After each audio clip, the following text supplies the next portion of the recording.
Pharmaceutical Processing, in conjunction with INTERPHEX, presents INTERPHEX Live. Okay, so for our next discussion, we'll be talking about collaboration and the results thereof, things that we've done through industry and academia. Doug and I had talked, by the way, our speaker is Doug Hauser from Rutgers, C-SOPS, continuous manufacturing expert, and Rutgers guy. I mean, how could he go wrong? You're Rutgers, right? So anyway, so the point I was trying to make is I think sometimes people forget, and just to frame it out, collaborations between academia and industry and regulators has resulted in some of the greatest pieces of information and regulation, not regulations, but procedures that allow better and simpler approaches. One of the classics was SUPAC. That was a collaboration between professional society, ISPE, and regulators, and it was to come up with equipment comparability. Before that, you had to file, even if you changed the name of the equipment. It was absolute insanity. So that was able to kind of settle that down, and there was other stuff, QbD. So having said all of that, so Doug, the regulatory working group you guys have put together, I mean, you have your own guidance that went out there. So maybe we'll start off with just talking about the continuous manufacturing working group and that out there. Okay. All right.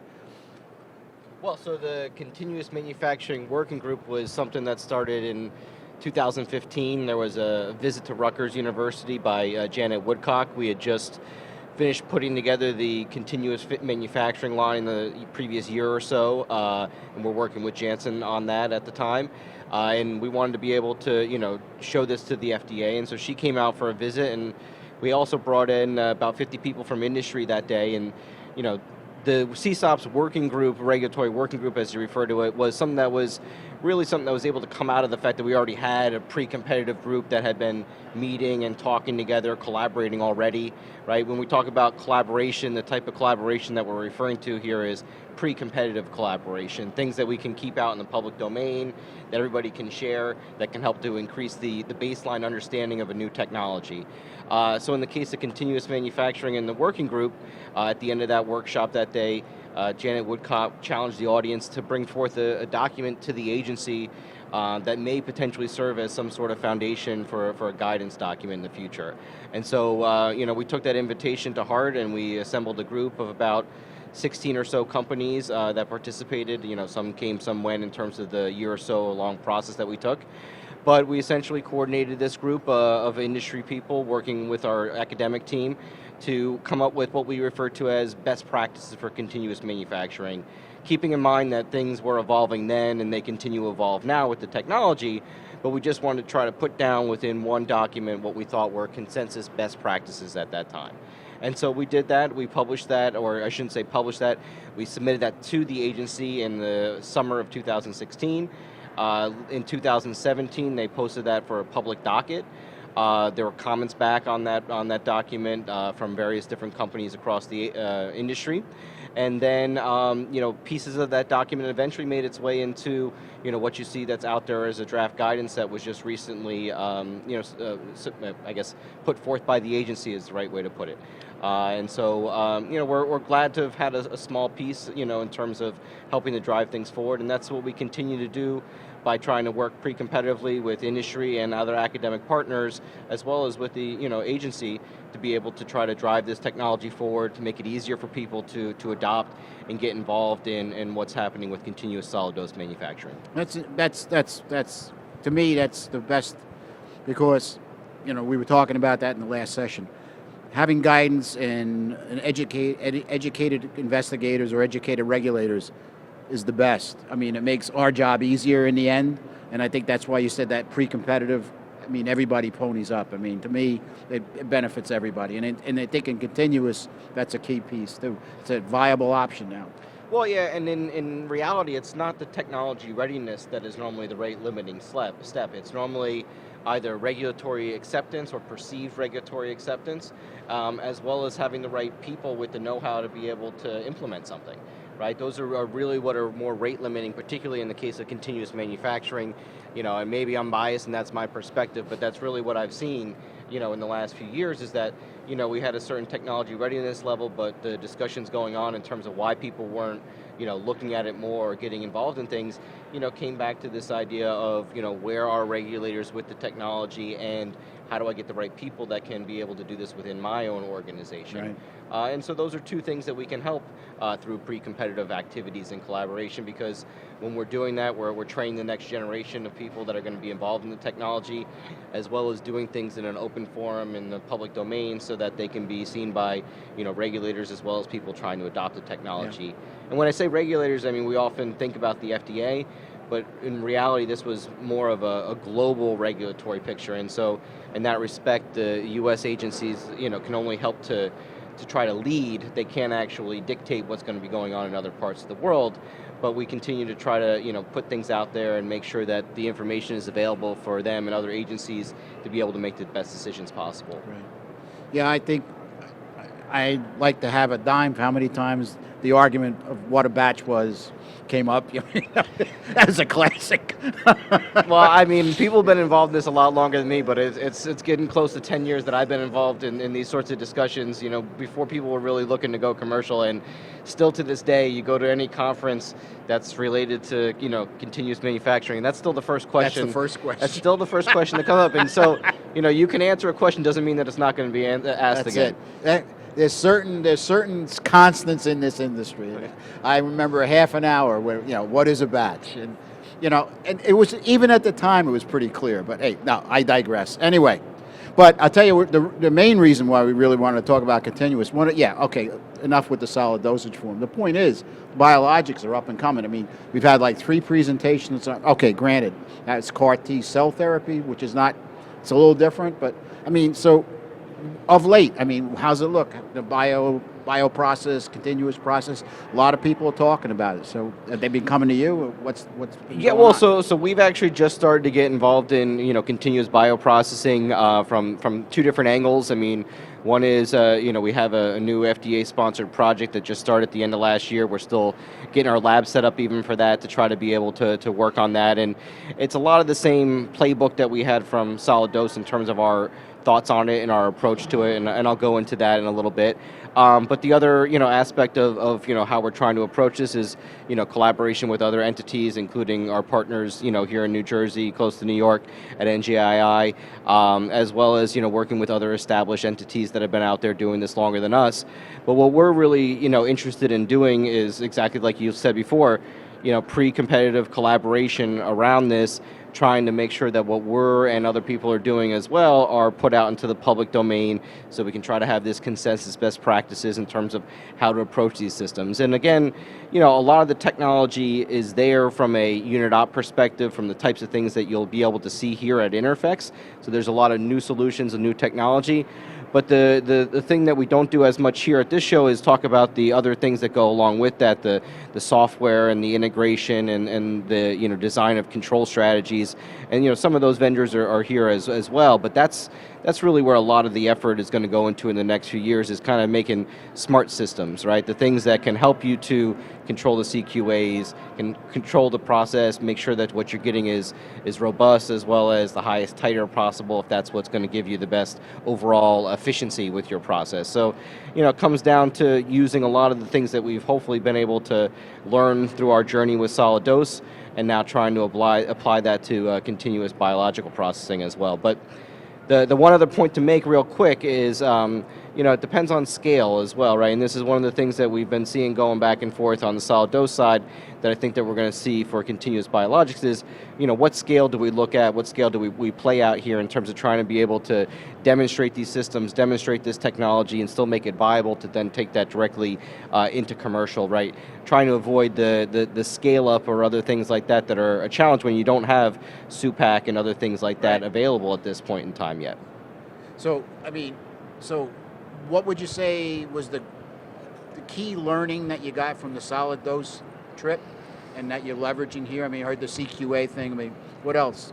What was the takeaway from solids that you're leveraging now? Well, I think one of the takeaways from the solids is that there's a lot more time and effort needed in terms of integrating these systems, right? Going from a a system that's mechanically integrated to a system that's, fully controlled and doing real-time analytics, right, allowing you to do things like real-time product release, there's a pretty good gap there in terms of the time and effort that it takes, right? Again, the tools are available, it can be done, right, but it's having the right know-how and putting the pieces in place.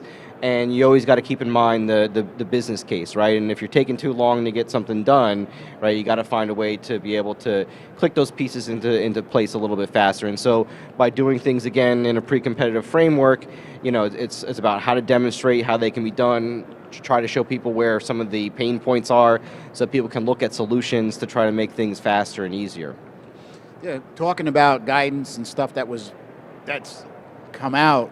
I think you had mentioned ICH. I mean, they're making Q13 a focus now on that. Yeah. So, I mean, what can you tell us about it? Where's the international community going? What's going on? Well, so the interesting thing with ICH, right, and even in the draft guidance that just came out, to your point before about where we are with continuous bio versus continuous solid dose, or even continuous, you can split solid dose into drug product or drug substance. You see a lot of talk about drug product, but there's just as much going on in drug substance in terms of what's going through companies and where they're spending their resources.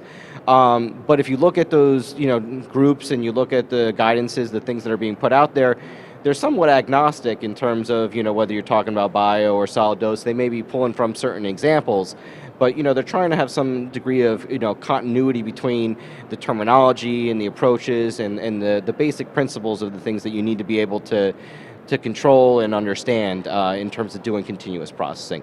But to answer your question, because I know I just didn't do it right there, I think ICH is just getting started. Right, it's only been a few months that they've been getting involved, and so I haven't been directly involved. But from what I've heard, the people are taking forward, what we've been hearing out of EMA, Japan, the U.S.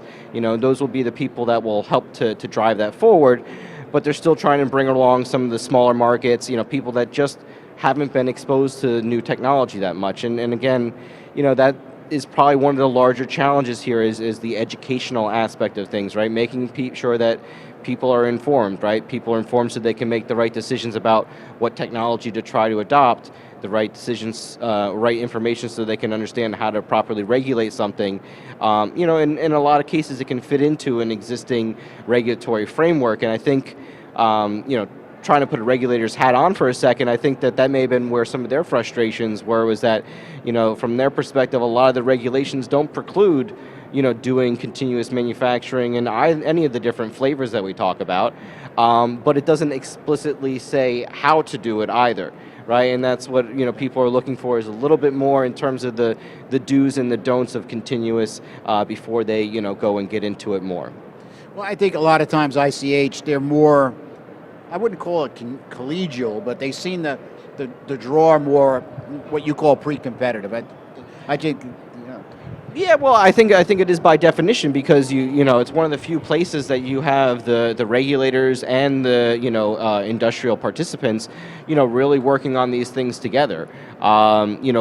It's been able to be a convening body that allows that to happen, which is incredibly important, right? To be able to have those discussions that you can't have otherwise. Yeah. And I think that's regardless of whether it's an academic based or whether it's a nonprofit based, pre-competitive effort, that remains the same, right? And that's a large value of that type of collaboration, is being able to talk about things, really understand where different sides of the table are coming from, to be able to get to a consensus. I got you. All right. So what's your take on, let's get back to FDA issues the guidance. So what's your take on this? Well, so, from our perspective, I mean, people have been asking for it for number of years now. And so I think from the solid dose perspective, people are ready for it. I think the question is more on the other side of, when people are still trying to, evolve to a large extent and, get into this from, say, bio or even from the API perspective, could there be things in there that could, stifle innovation or, direct people to do things in a certain way when there may be other ways out there. But, I think we'll have to wait and see what time will tell when it comes to that, because I don't see anything directly in front of us that would be an issue related to that. But that's what people tend to bring up at times as potential pitfalls of bringing something out too soon, right? And I know that that's where the regulators are also conscientious about bringing something out, quote unquote, too soon. But in terms of the fact that we've been talking about this for as long as I've been coming to INTERPHEX, which is 8 years or more, I think that people are ready for things to help to allow people to get into this a little bit more quickly than what they've done in the previous years. And in general, right, there's a lot more interest in trying to do new things in bio. There's a lot more early stage activity there. So there's a lot more opportunity, I would say, for greenfielding, right, which is another one of the things from the solid dose perspective that's been a little bit of a challenge on the business side, is that you may have a new technology and it may be great, may be able to give you these other advantages, but does it work in a business case in the end when you have a lot of existing capacity, and at the end of the day you can make the same product, right? You just may not be able to do it quite as efficiently, but you still have to make the business case for the overall proposition for your organization. I think that, coming from, we were, especially now, I guess it's the old scale up, scale out, clone, Yeah. I mean, and the scenario is tough. I mean, bottom line. But let's just, I mean, you guys there's 7 products out there. So, I mean, what was the drivers? What brought those up? What's your take on that? I mean, obviously somebody did it right, and they're all continuous, right? I mean, yeah. Well, so there's 7 products out there. I think 5 that you would think of as branded pharmaceutical products. The others would be perhaps more in the under the term of a generic type product. But the process that they have to go through to develop it and get it out to market and go through the regulatory is the same. And so, in each of those is a slightly different case, but in a lot of them it was really a top-down, type of, driver from the organization, right? Going back to what I just said before about the business case, right? And a lot of times, there was a lot of good reason to do continuous, but then there were also a lot of, other reasons on the other side of the business equation that say, well, you could do it, but you don't need to do it now. You don't need to do it today, right? You could wait another year or 2 years, wait for this to depreciate more, right? And so it's trying to understand right where the opportunity is for your organization. And so, in the case of Vertex being a company that's been the most active from a solid dose continuous perspective, they didn't have a lot of existing manufacturing, they needed to worry about from a capital depreciation standpoint, right? They were essentially a virtual company, right? They were going to be working with CMOs anyway, so for them, the largest impediment in terms of getting in was that they had to build it themselves first, because at the time, there wasn't a CMO that they could go to, right? Going back, whatever, 5, 6, 8 years ago, whenever it was that they got started. That's different today, right? Yeah, so, absolutely, yeah. Companies that are looking to get into this, have a lot more options than what they had back then. Also, at the time when Vertex did it, there wasn't as many places to go from an equipment standpoint. That today is also a lot different than that standpoint, or that point in time, right? You have, I think by my count, 5 different vendors that you can go to that have facilities where you could actually try things out there before you buy it. In addition to that, having multiple CMOs where you can go and go beyond just trials and actually have support to bring your product to market. That makes a big difference in terms of getting into it from this business case standpoint, right? You don't have to have your entire capital approval come through before you can get your feet wet. So, say a firm is considering it. I mean, there's the economics, there's the greenfield, there's the usual, pay down of existing capital. But let's just say, you're a development guy. I mean, first of all, as scientists, we all know something which is running in equilibrium is a hell of a lot more stable than something you turn on and off. I think that's a fact that gets lost on people all the time. Would you? I mean, no, you're exactly right. And typically when you talk to engineers, they really like it and they're excited about it, and that's actually one of the changes that we've seen at the FDA in the time that I've been working on this is that they've brought in a lot more engineers. There's a lot more engineering in terms of how they're looking at things, thinking about things from a process standpoint than what it was before in terms of okay, what do we have in terms of end product quality.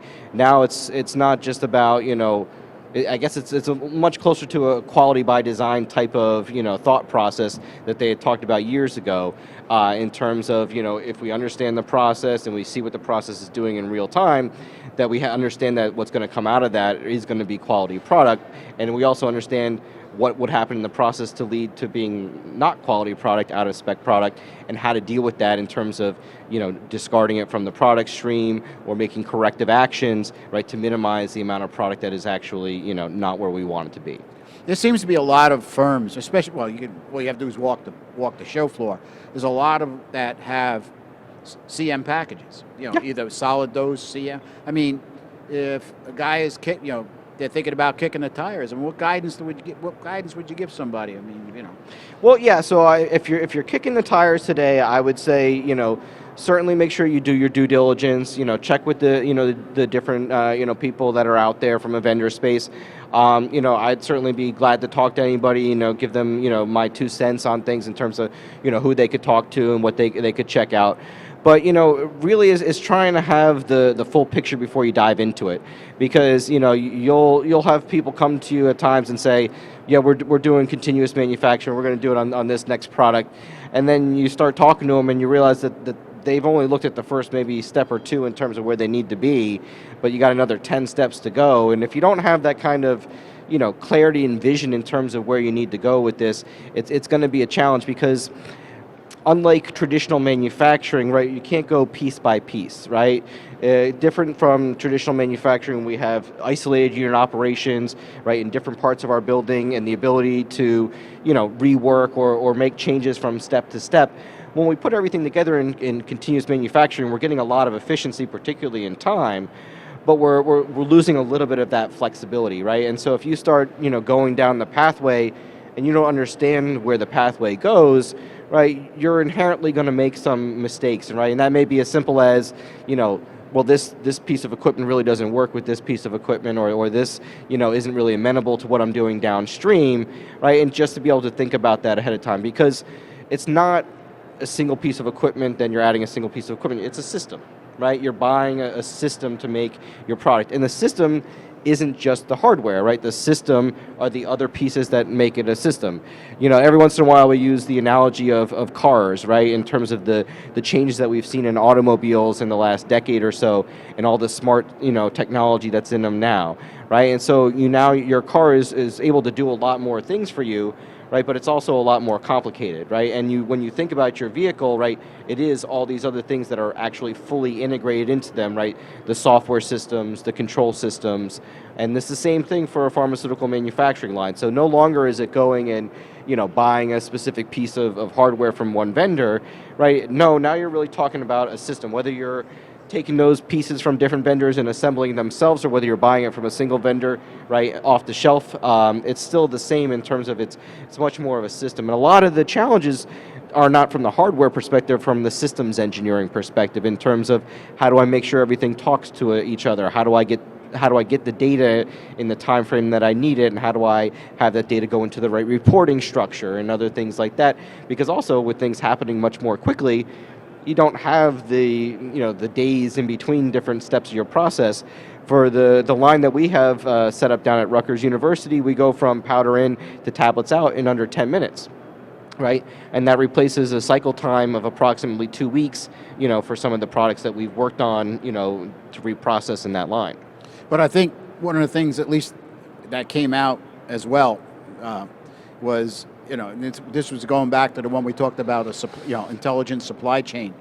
I think in a lot of cases, we could, you and I, as technologists and scientists in the area of making the tablet or a bio, it's the upstream, downstream stuff. I mean, the raw materials don't materialize into the process. So you got to look at the warehouse. I mean, the stuff, tablets in 10 minutes is great, but if it's sitting in a 1305 drum in the work area, that's no good either. I mean, how do you educate people? There's got to be more to it. So you're getting to the other part of this, which is you call it education, but it's actually a cultural shift, right? For organizations that have been doing something a certain way for decades. Sometimes the idea of change, is hard, and you don't even realize necessarily which things you need to change in order to be able to adopt something in the most effective manner. And you're exactly right. I've had many discussions with people about, well, you have the ability to test this when it comes into your facility, and based on what we've been able to set up with you, you understand whether that's going to be a challenge for your system or not. And their response is, well, yeah, but we don't test it when it comes into the facility. Well, that's something that you can work on to change culture, right? That's certainly something that is capable of doing. And then the question is, well, how do you link that data stream within your organization, right? If that's happening in a QC lab, where they have, receiving, how do you tie that into your system, right, to make sure that that information gets over to the plant, so when that same drum comes in, that you understand, whether that's been good or not, in terms of your process. But that's an organizational challenge, and that's oftentimes what you see as some of the, the challenges. Just like I said before, it may be the business case in terms of, a certain thought process about how we should be, handling depreciation or other things like that. But in some other cases, people have said, okay, well, we need to get into this, and once we get past this, we'll start to really see, the advantages, right? The ability to, develop a product more quickly, get it to market more quickly, minimize the variability within that process before we even go and make clinical trial samples, and there's other examples as well. And let me just say, before we wanted to touch on a couple other things, the Industry 4.0, but before we get there, I mean, at what stage do people start to think about it? Existing product? I mean, it seems to me, integrating it into the manner in which you develop a product, whether it's biologic or small molecule or solid, it would seem to me it's philosophical. When do you, to me, it's, if you want to use CM, well, it seems to me you should start that day one. I mean, if you're good, that's how you're going to develop something. That's, so how do you guide people there? Well, yeah, in theory, I guess I would agree with you, but there's always, practical limitations in terms of, what scale are you starting at, and, what tools do you have on a bench, from the case of solid dose to start to do your development, when do you have enough material to run the process? And I was talking about this with somebody earlier. This is where we've seen evolution in terms of what's the right scale to start at, right? Because if you're going to start at, what you may deem as the full commercial manufacturing scale, and you don't want to do scale up, well, now it may be a little longer before you can, run your line with the, amount of API you really need for development, which means that you're still doing things, traditionally on the bench up to a certain point, right? And so that's, kind of where the back and forth is in terms of when do we really get to go. But to the idea of whether I start with a new product development or whether I start with existing products, there's also been a change in mindset there. I think, a number of years ago, the idea was, okay, I can take existing products and switch them over, and you certainly can do that, but I think the benefits are not as great, right? You've already, sunk in existing capital for developing the product the first time. You have, already developed a robust process, ideally, right? So unless you have problems with your existing product, it's hard to make the business case in many cases to switch over an existing product to a continuous process. Now, I think that that's probably most true from a branded pharma standpoint, where that product has a finite lifetime, the volumes are maybe fluctuating, and so but I've seen examples more recently in terms of generic companies where if this is going to be something where you have a long expected lifetime of the product, that then it's not as hard to make that kind of business case investment, because you're going to be dedicating a line, what the volumes are going to be, they may go up, but they're not likely to go down, and so there's a different kind of argument to be made there. But overall, I think, thinking about it from the, early adopter standpoint, the people that are going to drive, the technology when we talk about continuous bio, it's going to be people developing new products by and large. Because again, if I have a process that's working well with, large, stainless steel infrastructure, I'm probably not going to, make the business case to completely redevelop that into the new continuous process. And again, you likely have already, a quality process that you should be able to rely upon if it's already been approved and if it's in the market. So I really do think that, more and more what we're seeing is people looking at this from how do I set up my organization to be able to develop products continuously, early on, so that I can take the full advantages of the technology in terms of its speed to allow me to do development, and ease of other things that come along with it. But in order to do that, you have to have the organizational capability in terms of both people and the infrastructure. So, anyway, I think let's get into one of the other things they had brought up, and that was this. And we heard this as a buzzword, and we heard it about 3 times, 3 different sessions, but so forth. So, Industry 4.0. I mean, CM is right there. I mean, is this it or what? I mean, is that? Yeah, well, so it's nice when the buzzwords fit into what you're already doing in a sense, right? So, with what we've been doing with, continuous for the last, decade, it really was along the lines of what people consider Industry 4.0. It's, being able to connect these things, have them working together, in real time, and be able to, push what the data analytics are going, what we're doing with data in real time. The aspect that's perhaps newer in terms of what people consider Industry 4.0 is the idea of being able to access the data right from anywhere. Right, and so we've done things where you look at how do you do digital visualization from the other side of the globe, right? You may have subject matter experts that understand these different aspects of what you're doing, and you can give them real time access to the data, and so that's some of what the things that we're seeing now in Industry 4.0. But trying to simplify things in my mind, Industry 4.0 is about connectivity and data streams, and I mentioned this before, that's been one of the big challenges in terms of how do we do that in a timely, cost-effective manner. Because the challenge has been not that the tools aren't there, but there's a lot of different options. I may want to, figure out, and I may need multiple softwares to talk to each other. And, that takes time to work those things out. And that's often been one of the things that we've seen extending project timelines that, from my perspective, part of the driver for Industry 4.0 is to tighten that up, right? To make it where that's not going to be as much of a cost of what we're trying to do overall, to make the overall process of getting into this technology more efficient. I think we touched on that again, and the utilization and leveraging AR, VR. I mean, how much better is it to have, if your facility is in a remote area and you got your experts are sitting on the other side of the globe. Like you said, I mean, so you have them go in with either a smart visor and let them, so that the expert can see what he sees. I mean, you got to see that a lot. I mean, is that kind of where you're seeing a lot of this going? Yeah, well, I mean, I think that's the next, where I see it going, yes. But today, it's more about just making people able to visualize that even on their own laptop, right, on the other side of the world, right? Just being able to do it in a secure fashion where it goes into the cloud. Other things that didn't exist 20 years ago that we're all using now, but how do we do that in a way that, is CFR 11 compliant, allows us to really, do what we need to do as an industry. Yeah. And so I think that's where we're starting to go. From the augmented reality, I see a lot of that on the training and on the maintenance side of things. Yeah. That seems where people are really, starting to push that. So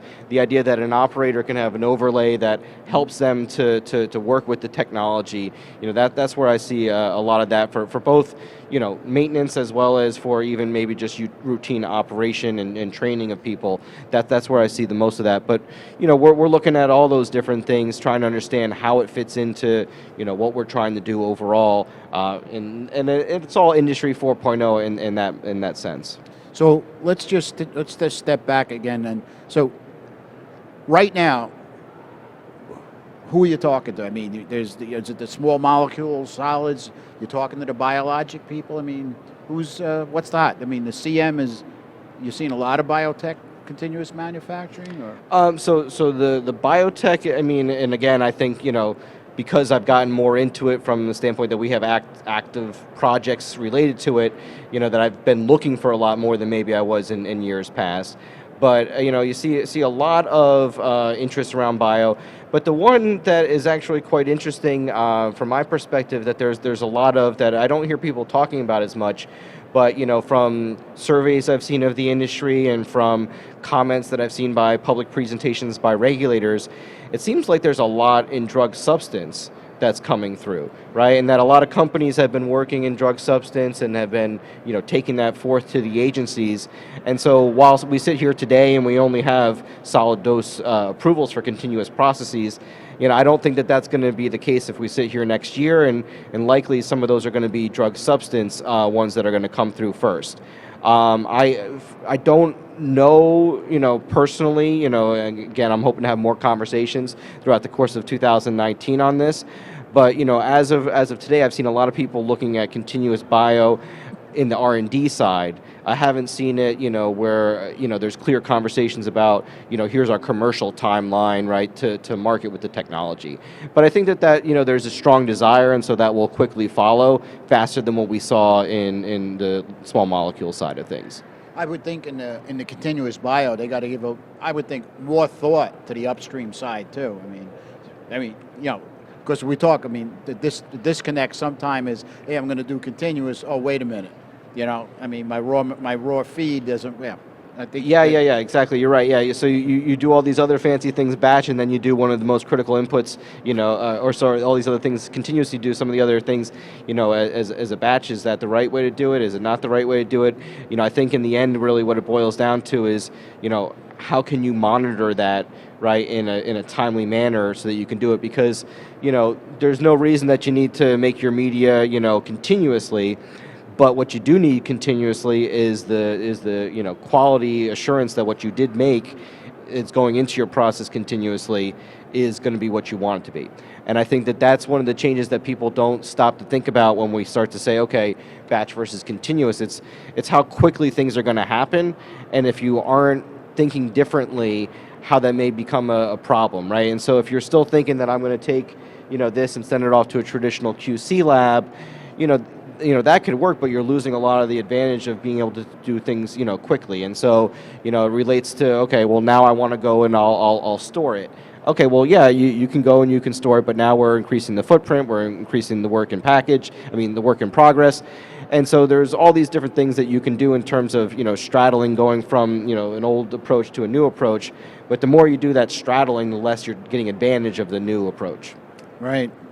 But so while we're talking about, there's got to be, so we talk about ICH with the testing and I'm sure USP's got an opinion on this thing. Oh, yeah. There seems to be a lot of people have opinions on continuous process, continuous manufacturing. Is there a group bringing it all together? There's a number of different groups. So, there are two that you mentioned. The one at least was USP. So USP, believe about 2 years ago, established a community of practice, that's the other one, sorry.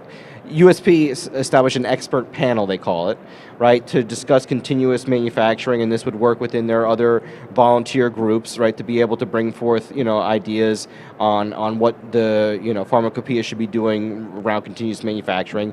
Some of these things relate to what you said in terms of how do you test, raw materials and other things that they've done traditionally, right? How would you do that, for a continuous process? What's different? First of all, some of those things that you may be concerned about, right, may be different in terms of, from a continuous processing flowability of the dry raw materials is one that is incredibly critical and something that we look at to a very large extent for a continuous process. And there wasn't really a pharmacopoeia measurement for that sort of value. But at the same time, trying to understand what they would do for drug substance and biologics is something that is probably very much at its infancy. So again, we see a case where solid dose has been kind of leading things, right? Solid dose drug product has been kind of leading things because that's where people started first. But now it's spilling over into other forms of manufacturing or other products as well. When we were speaking earlier before the panel, you had mentioned the Gates Foundation. What's that come into? Well, so the Gates Foundation is one, but there's actually another one that I was thinking of before when I said community of practice. So ISPE has been leading a community of practice, and that one's been more around the Industry 4.0 aspect of things, right? The idea of what information should be coming from different unit operations, what data should we be able to have access to as a baseline, right? So as a community of practice looking at continuous manufacturing, what do we want to put out there in terms of what we feel should be the baseline standards in terms of communication protocols and access to information to allow us to be able to bring systems together more quickly and easily? Because if I buy two pieces and they don't talk to each other, yeah, you can get them to talk to each other, but there's a lot more time and effort, and that's what I was referring to before as one of those challenges. In terms of Gates Foundation, they're different because they're not your traditional scientific body or nonprofit like a USP or an ISPE. They have a very specific mission in terms of trying to be able to bring low-cost medications right to certain regions of the world, and in their mind, see them as a potential tool among many but one that they've been certainly doing their due diligence on. And I think, the idea that they can do, rapid development and then put a system in place that can, provide, low-cost medication is something that, is very, appealing to them. And continuous certainly does have the possibility of unlocking that. But again, it goes back to some of the things that we've been talking before in terms of what does it take you to bring your process together in terms of time and effort and other things that will relate to the total cost that it takes. Well, let me ask you something that I think, kind of trying to bring it all around, and I know I would be thinking about this myself. So we got 5 products out there. They're approved. Obviously, you've worked with several innovative companies. So can you tell us, what were the commonalities? What were the differences? Between the approach they took. What do we learn from that? Well, to be honest with you, the most common approach was, how to work with the regulators, right? And this was something that, happened where the, at least from the case of the FDA, the emerging technologies team, came into being. And I think really the most similar aspect to all the, 5 products that have been approved was their approach to bringing this to the market in terms of interacting with the agencies, getting feedback, understanding where they were, what they needed to do potentially slightly differently, because there are different flavors out there in terms of the level of complexity of a control system, the amount of PAT being utilized or not utilized, and I think to be honest, the differences are very good, but also part of the challenge for other people in terms of looking to get into this is that it's not a rubber stamp, right? In terms of oh well they did this, so I can do it exactly like this. Really, it comes down to what is my product, what am I trying to achieve by looking at continuous manufacturing, because I think we talked about this before we started. It's not a silver bullet, right? It's got to make sense for what you're trying to do, and you got to have the right information before you dive into it. Otherwise, you're going to be setting yourselves up for a challenge, because it is more complex, right? And when something is more complex, it can deliver us a lot of advantages, but we also have to be aware of the challenges that the additional complexity could bring forth as well. Well, thanks, Doug. So Doug will be around. You can accost him as he leaves the panel here, and I want to thank everybody. Thanks, Doug. Thank you, Russ. Right. Pharmaceutical Processing, in conjunction with INTERPHEX, presents INTERPHEX Live.